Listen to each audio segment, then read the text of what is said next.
bir mamlakat bo'lgan ekan. Bir mamlakatda podshoh 1 yilgagina saylanar ekan. 1 yildan keyin uni bitta orolga olib borib tashlashar ekan. Doimiy holatda shu ish takrorlanar ekan. Bir kuni bitta podshohi muddat tugagan orolga olib borib tashlab qaytib kelishsa, bir kema talofatga uchragani bir dana to'singa bir yigit osilib kelayotgan ekan. Hali yigit kelishibdi, biz seni qutqarib olamiz, bitta sharti bor, bizga shoh bo'lasan, 1 yildan keyin seni shu orolga olib kelib tashlaymiz. Yigit rozi bo'ldi. Shoh bo'lgani 3-kuni borib orolni men tomosha qilaman dedi.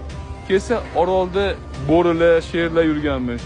Avvalgi podshohlarning jasadini yeb suyaklari qolib ketganmish. Yigit buyruq beribdiki, bu yoqda bitta qasr qurasizlar. O'zini maoshini qisqartirgan holatda kelib, tez-tez xabar olib turar ekan. Muddati tugagan kuni uni ham yigit ham chiroyli kiyintirishadi, atruf bilan sepishadi, shahar aylantirib orolga olib borib qo'yishadi. Hamma shohlar xafa bo'lgan bo'lsa, yigit xursand bo'lgan holatga ketadi. Chunki u boradigan orolini obod qilib qo'ygan bo'ladi. Shoh bu sizlar bilan man. Muddat bu yoq. Orol bu yoq. Agar obod qilib qo'ysa, biz ham xursand bo'lgan holatga ketamiz.